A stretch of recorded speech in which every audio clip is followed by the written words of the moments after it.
good afternoon, everyone, and thanks for joining us for today's virtual visit with the Bristol County Natural History Museum at Bristol County Agricultural High School.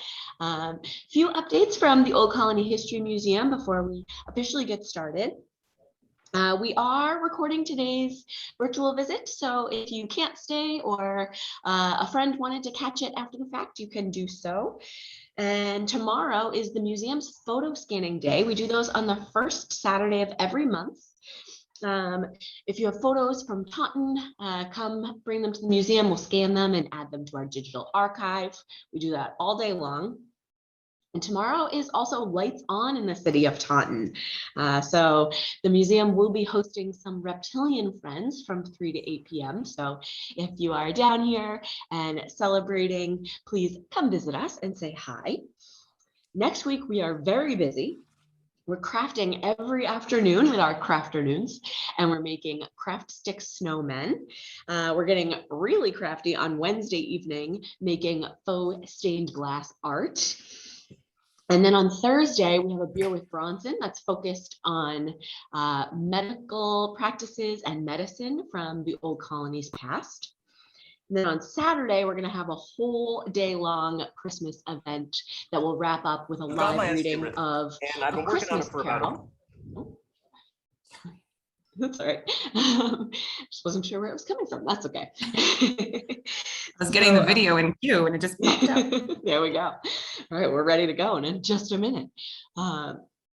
So our Christmas event will wrap up with a live reading of A Christmas Carol at 4:30. So hopefully you can join in the festivities for that as well. We do have one last lecture coming up on the third Thursday of this month. The Grounded Goodwife mother-daughter duo will zoom in from their new home in Mexico to teach us all about what to grow in our medicinal herb gardens. And one last event for December and for 2021, we're going to be making lemon glazed caraway cookies just in time for Christmas. We're making those on Thursday, the 23rd. So join us for a taste of Old Colony history. We will be closed on December 24th, 25th, 31st, and January 1st to observe those long holiday weekends. Just so you all know, don't come visit us on those days. But all the days until then, our gift shop will be open if you want to grab any local or history goodies for your friends and family. And as always, you can find more information on our website and Eventbrite pages. So for today's virtual visit, with us from Bristol County Agricultural High School to tell us all about the Natural History Museum and little updates about the school and everything they've had going on the last few years and some plans for the future is Robin Van Roth. She is the Director of Community Partnerships. And with that, I will turn it over to you, Robin. Thank you. And with us, we also have Adele Sands, who is the superintendent of Bristol County Agricultural High School. So we're very happy to be here. We figured we would start off. I know that we had discussed this yesterday. We'd start off with the school videos over the school's video overview so that everybody can kind of get a really good idea of what Bristol Aggie is. Instead of us sitting here telling you, we figured the video would be much better. So I'm going to share my screen, and I feel like it moved on me. Oh, there it is. Share the time. Oh, multiple presents. There we go. And we'll have to, it's currently on YouTube. So if anybody wants to go back and view it, it's there, but we're also going to get the YouTube advertisement. So now I'm going to show you how I use Grammarly to edit. No, A 220-acre campus on the banks of the Taunton River, Bristol Ag.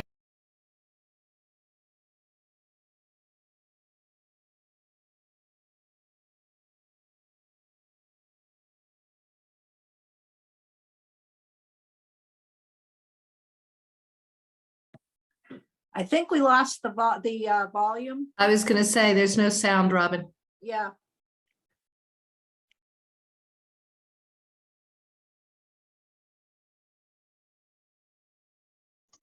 Yeah, if you pause the video, sometimes you have to make the share your computer sound as part of the 100 screen years, share. students have graduated from this elite institution, their post-secondary Is that working? aspirations and keen sense of purpose shaping the direction of their educational experience.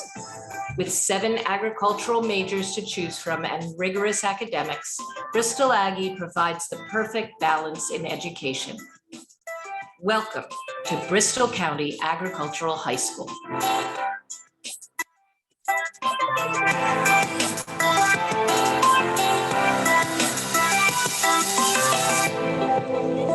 As a student at Bristol Aggie, you can expect to be an active participant in your education.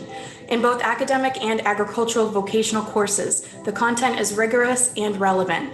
Students will be challenged to apply what they learn in the classroom to practical, authentic situations. It's not just about what you know, but your ability to use that knowledge in actual scenarios. The college-like campus offers students an unparalleled sense of independence and level of responsibility.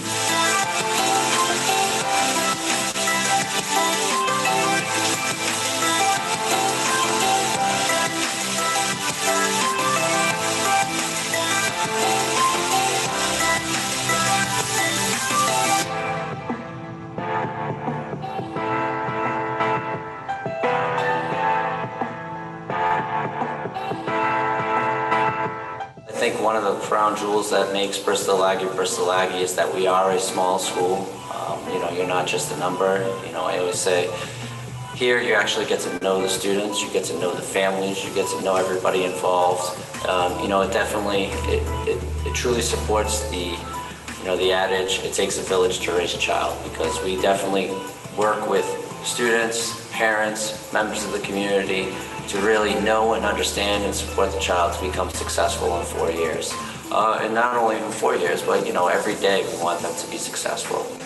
We're doing a lot of work now, really looking at the future of agriculture. We have a new program that's starting known as Aggie Air, where we're launching drones to help us with data and looking at future trends for agriculture, whether it's forestry patterns or migration patterns of birds. We can use the drones to check on soil and with infrared. So there are a lot of different applications. We're definitely looking at ways to bring agriculture into the 21st century.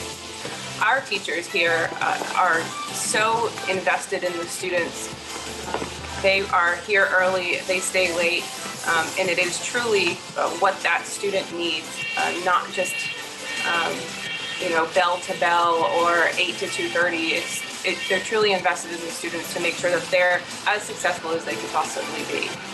I believe students love it here because it's something different. They know that they can invest in their future, and the people around them are very invested in their future, always striving as leaders to be our best, as role models to do our best to help the students to succeed in life.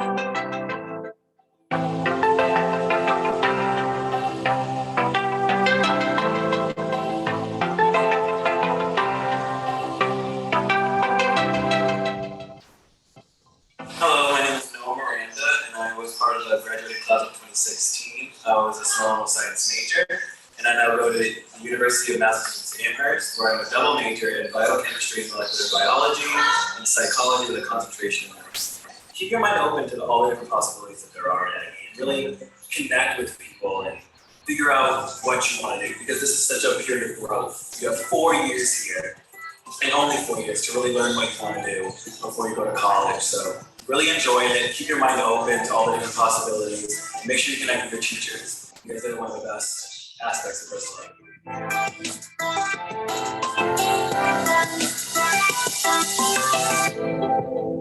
Probably the best part of Bristol was the community that we had here.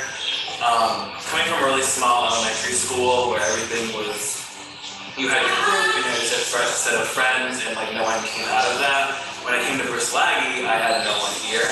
And I think coming to Bristol Aggie was probably the best experience I've ever had. Everyone is so welcoming, all of the teachers, all of the staff.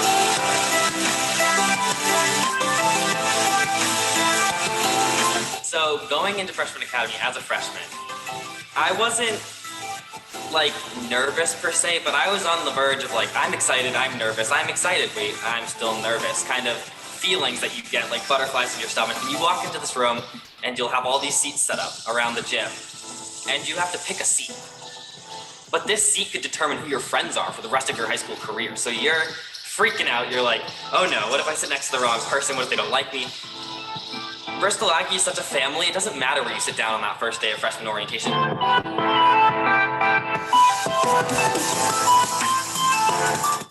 So as a junior in high school at Bristol Aggie, I actually got to show some skill sets to veterinary students, people 6-7 years into their post-secondary education, skill sets that they had never seen.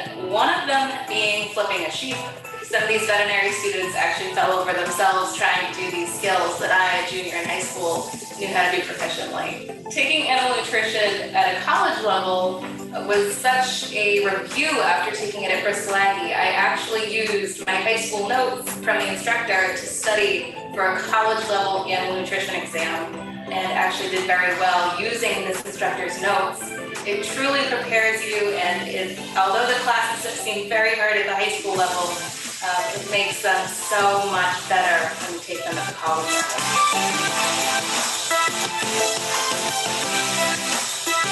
It doesn't matter what type of day I'm having. The minute I step foot on this campus, it changes. And the scenery is gorgeous. No question about it. This is a beautiful campus. Sitting on the Taunton River, you couldn't get a more beautiful place to go to school or go to work. But it's not that puts the smile on my face. It's the students. They are welcoming to new students, and they're welcoming to new staff. They're welcoming to new adults. They understand what this community is all about, and they're such willing participants in this. I think we're at this very exciting crossroads right now with Bristol Aggie. It's already such a stimulating environment for students. It affords them opportunities that they would never get anywhere else. And you talk about college and career readiness. These kids leave here and they are miles ahead of other people their age entering into college, entering into the workforce. And in part, that's because we have what's called an advisory. We have people in industry constantly telling our department heads what's going on, what's the latest and greatest in all of their industries. But then to add to that, we have this huge building project about to start. The MSBA has signed off a $103 million science and environmental science and animal sciences building. And that's very exciting because we're now going to be able to take what we do so well already and go even the next step.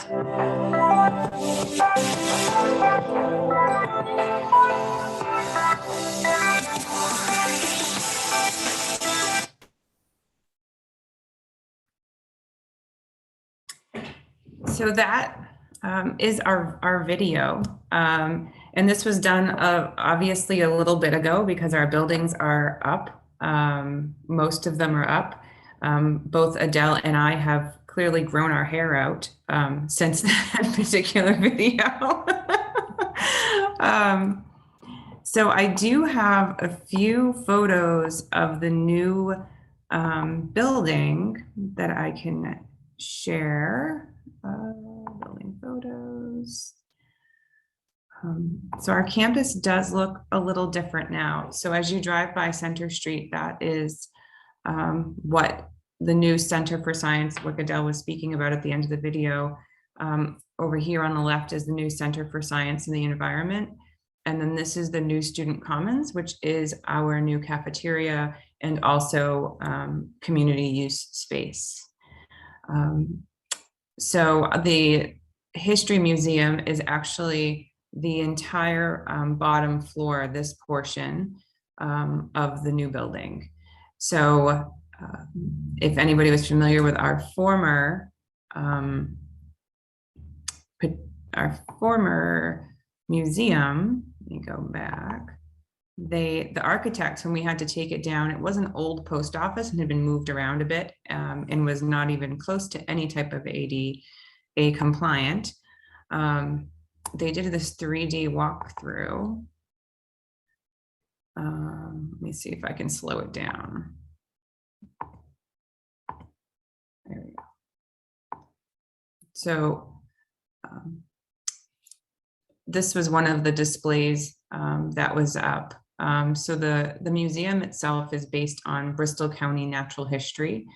And this was one of the leading researchers. They recreated his office space in this museum. So this museum was a very, very old building, and all of the exhibits in the building were created by students. And so it's been, and I know that you had contacted us last year for a while, and we said, we're not even close. Let's try December, and we are still not even close. Because it's a learning experience for the students. It's not just creating a museum. This started, the museum first originated when the major natural resource management started. And it started off really small because it became part of the environmental interpretation course. And then the kids really enjoyed it, and the instructors that were involved in it were really passionate about it and extremely good at exhibit building. And we had a lot of taxidermy that was given to us by the public. I think people feel better when they offer it to a school. So we have a ton of taxidermy. We don't do taxidermy ourselves. So we created these exhibits where our collection can be displayed. This is obviously a much smaller area than what our new one is. You can see we have like a full white-tailed deer. We have a full taxidermy black bear. So the exciting part about our new facility is that we will be able to rotate our collection in so that, everybody has some downtime and they're not always on display. So this was a really big component of the new building when they designed it, was how to create a museum in a high school. So you don't see that very often. I don't know if I have some photos of the inside of the museum area. There's the entrance.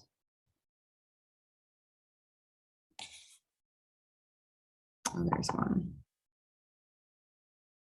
So this is just one of the shots of our museum area, the students starting to set it up. So that's a sneak peek into the new area. And so you can see students do everything from soup to nuts. They design it. They create all of the verbiage that goes with it. And these that you're looking at now are static displays, but we also have live displays as well. Adele, you might be more familiar with how they are going to set up the museum with the live components. There are a couple of things. I'll jump in because do you have pictures of any of the live? I have a video of the students talking about the completed exhibit. Oh, okay. So we do have, there are 500 and 800 gallon tanks that are built into the walls of the museum. And they are working on everything from wetlands displays and all the animals, the fish, it's going to be a living display. So everything from wetlands, streams, rivers to the ocean will all have a live display. The other thing that I think is very interesting is that outside of the windows of the museum is all native grasses and shrubs and trees. So eventually down the road, they're going to, when you walk through the museum, there will be signage on the windows telling you exactly what native species of plant you're looking at through the windows. So the museum is going to be a museum that, of course, it has the static components, but it's also going to be a living museum as well. And I think that might be a good time to segue into that video of the students. No guarantee on volume. I'm gonna try and put it up as loud as I can, but they were in the hallway with masks on. So it's kind of hard for them to yell at me when I filmed it. So hopefully it came through. Sure, why not?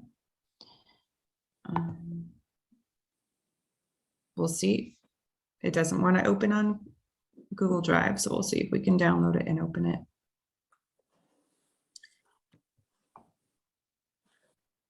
Hi, my name is Noah Hanson. I'm a senior in our Natural Resource Management program. Hi, I'm Emily Dillon. I'm a junior in the Natural Resource Management program. So we're currently in our Natural History We Museum. don't see any video, Robin. We hear the audio, but not the video. Oh, okay, hold on. It's probably. You might have to change what you're sharing. Change screens, exactly. If I was that video.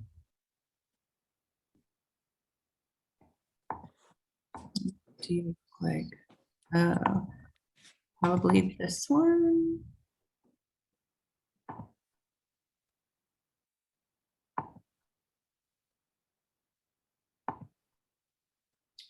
Trying to just share the whole screen. Let's try that.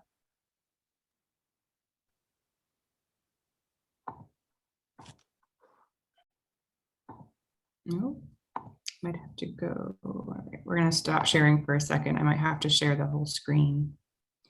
Adele, do you want to tell them a little bit about the major that this museum is in while I try and get this Certainly, going? and I can. So, and I can talk a little bit about the new building and how complex this whole architectural issue was, because every one of our lab spaces in the new building has to have its own lighting system and its own temperature.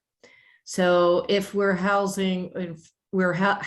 starting endangered species of turtles, that the natural resource management, this is all natural resource management. And the turtles, in order to head start them, for them to grow over winter at a larger rate, at a quicker pace, they have to be kept at 85 degrees. Now, no student wants to go into a classroom or into another lab space that's 85 degrees. So the rest of the school is kept at 70, but we have some labs that have to be at 73, some labs have to be at 75. And so every single one of the labs in the science center are, well, now you're seeing the tanks behind the students. So those are the tanks. But it was very complicated design for the architects to do all of this, to create these really magnificent lab spaces for our students to do this work. Now I'll let our students talk for themselves, because actually one of the things we're very proud of in natural resource management is that if you come on a tour here, a real tour, not a virtual tour, if you come on a tour, the teachers don't come up to you and speak to you and answer questions. The students do. And in fact, I was taking a legislative tour through the other day, and a student came out of one of the classrooms and came up to me and said, "Would you like me to take your group on a tour of natural resource management?" And I said, "Oh, were you allowed to leave class to ask?" And he said, "Yes, we're always allowed to leave class to answer any questions guests might have." So very impressive.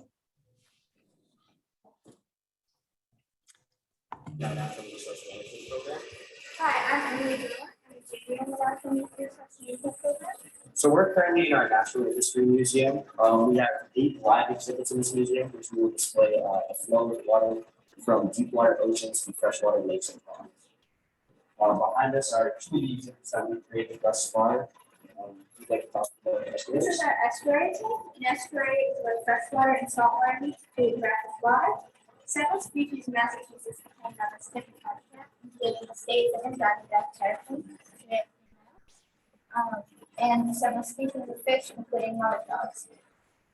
They're an important tidal barrier. They reduce flooding during storms in urbanized areas. That's a diamondback terrapin.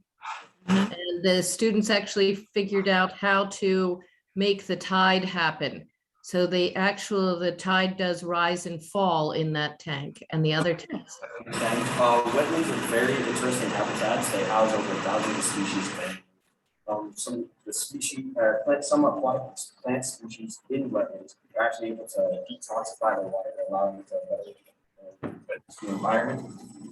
They also are currently under attack from agriculture and human development.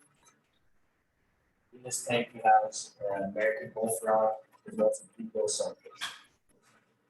And some aquatic plants that we have is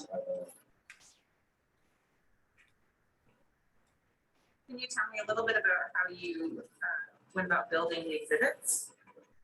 For this one, we used a lot of spray foam to create a basking area for them. We also used some real oyster shells and to try and recreate their natural habitat. And we have an oyster reef right there. This is their basking area. And we've got some big plants in there.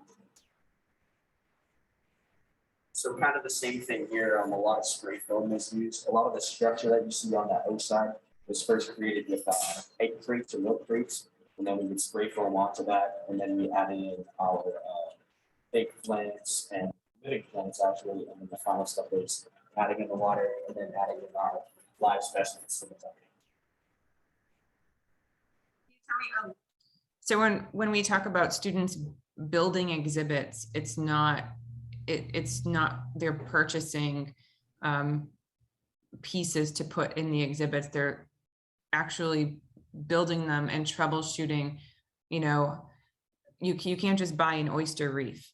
So these students are trying to determine how do we create what we need, and it's a really fun process to watch them go through that.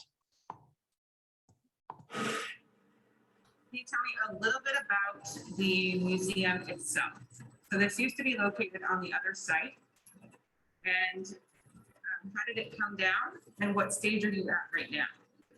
So we're still in the early stages of developing this museum. It's obviously a lot larger than the museum that we used to have, so we have a lot more opportunity. Even one of these tanks here, which is one of the smaller tanks, is larger than our biggest tank that we have in the old museum, so we're definitely very fortunate to have what we have now. And as we continue this project, I have high hopes for what's to become. All right. Thank you, guys. Can I ask one question? Sure. How do you use this as a teaching tool for the community? So we have people come in and fall shows and like that. And we have someone from Oxbow and Nationals and explain how we created the habitat, what kind of species we put in there, and just really explain why we have them.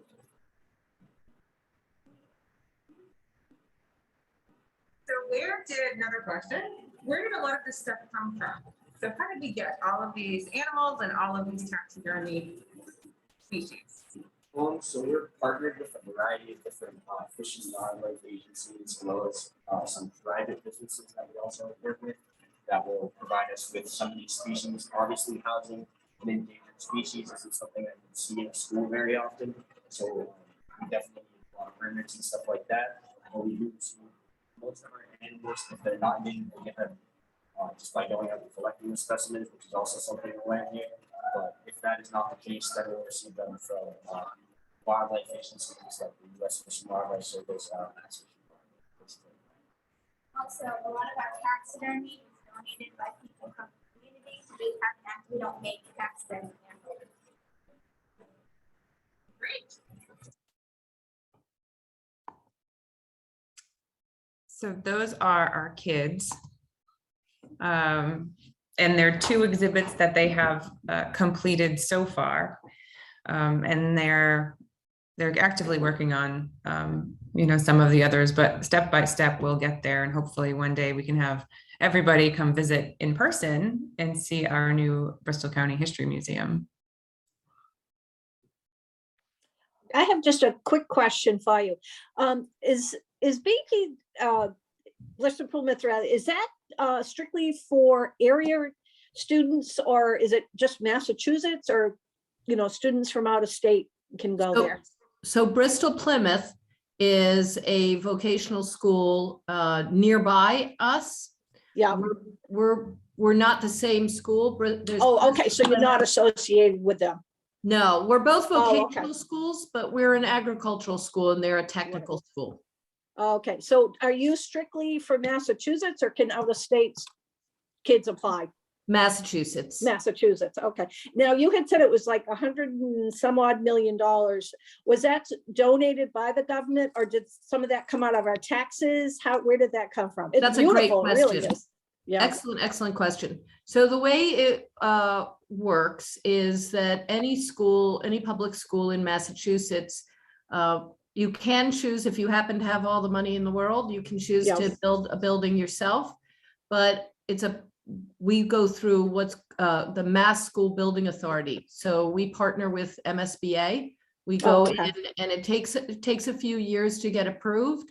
Mhm. And depending on, it really comes down to your environmental actions, like the things that you're going to do to be more environmentally friendly, which is really easy for our school. Mhm. And it also has to do with income and whether you're a rural or an urban or a suburban school. You get a certain percentage from the government, from the Mass School Building Authority, if they approve your building. So more than half of this building was came from them. Came from Mass School Building. But then the other half comes to us from the cities and towns that send students here. Okay, yeah. And I have one more question. I've always wondered this ever since I've lived here. Who mans the barn at night? Do the students take turns, or do you have staff that does that? Excellent question. Yes, we have a live on farm field crops manager. He has an apartment here. And everybody's schedules have to do with some people work Sundays rather than during the week. So the animals are all taken care of 24 hours. And when we have, and I get calls at 2 o'clock in the morning, 3 o'clock in the morning, when, something's going on, there's somebody giving birth, or we need to call the vet. So yes, it is 24/7. Thank you. We do have student workers after school. So they obviously don't care for them at night, but we do have some students who work across the campus so that they can get that experience as well. Okay, good. Thank you. Yes. Any other questions? Everyone, please feel free.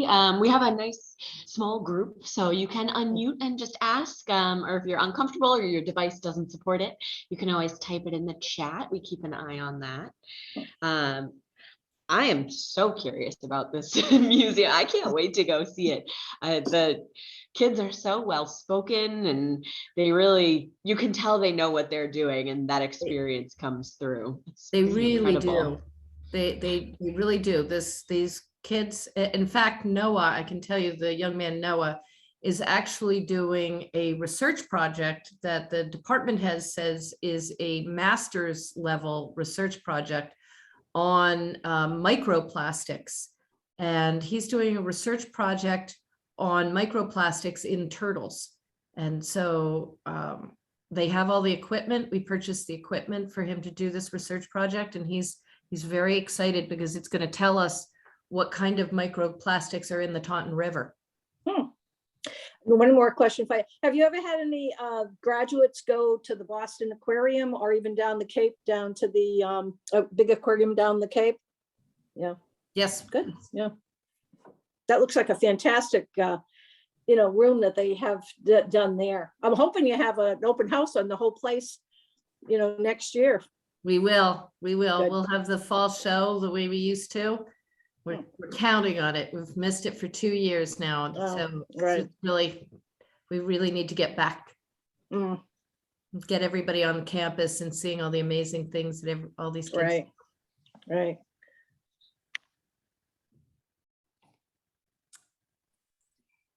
So we had a question come in the chat. Do you have any history of farms in Bristol County there?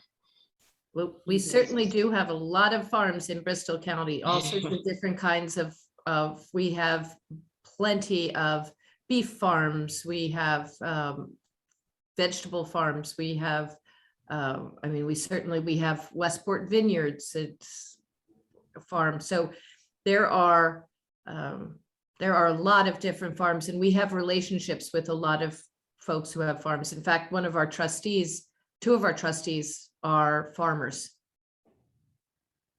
One out of Dartmouth and one out of Dighton.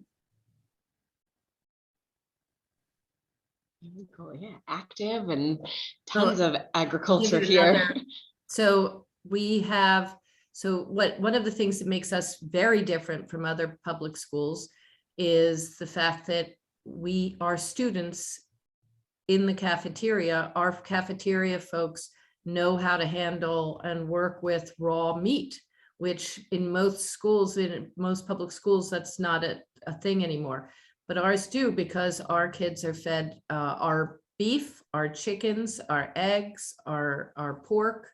And so they get all of this for lunch. They get amazing meals for lunch with grass-fed beef hamburgers or best chicken soup I've ever had in my life. So making me wish I could go back in time and redo high school. That's what everybody says when they come here, because it's really, the other thing that's really wonderful is it's really like a college campus. And instead of being in a building all day long, these kids are half of the time they're in their vocational program and half the time they're in academic classes, but they have to get wherever they're going. So the teachers aren't following them or watching them. So they're crossing this very large campus all day long on their own. How many students do you have in, and do you have a waiting list to get in there? We have a very large waiting list. We have too large a waiting list. Really? Yeah, we're expanding, and we have approximately 500 students right now. We're going to be expanding to 640. But one of the things that anybody who asks me, I keep saying, we've got to build more schools like this, because there are only 4 agricultural schools in the Commonwealth, and there's none in Western Massachusetts. Oh, there's not one. And these schools we are just extraordinary work is going on at these schools, and yet we aren't building more. We keep building other schools and rebuilding other schools, but we need to build more agricultural schools. Okay. You've made a lot of changes there, of course. So are you building to sort of anticipate that you'll be able to grow more, or are you gonna work with that in the future? So we're gonna really cap it at 600, around 640 students, because one of the ridiculous things about the way the Mass School Building Authority works is that they have a formula for how much square footage you are allowed to build. Now that's true for every public school. So vocational schools have to fit into the same mathematical structure as other public schools. So our spaces have to be the same size as everybody else's spaces, even though that makes no sense whatsoever. So we can't really grow much past that 40. That would be the limit, but we do have hundreds of kids on the waiting list. Can see why, just from the majors that you offer and the kind of environment that you offer, I can completely understand that, because I have a little 8-year-old in my life and I'm like, oh, she would love to go there. Oh, yeah. Well, bring her over. Yeah, definitely, we'll have to. Oh, look at this. Nice We long do thing in the know. chat.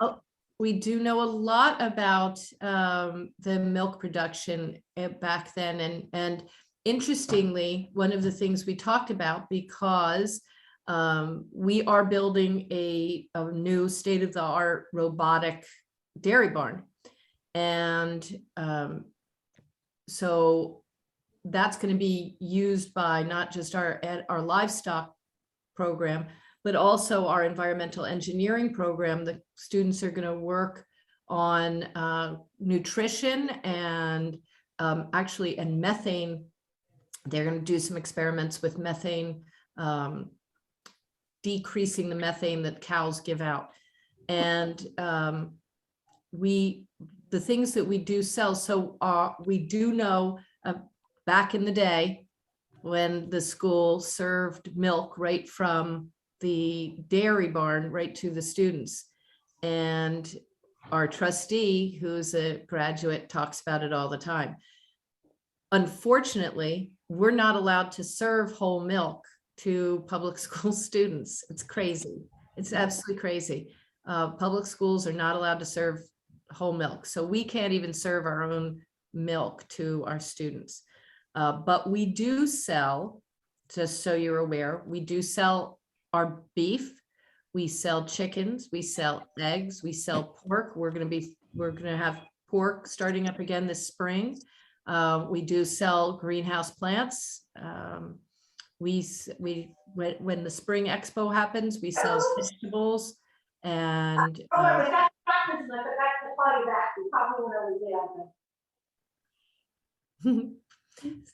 we sell firewood.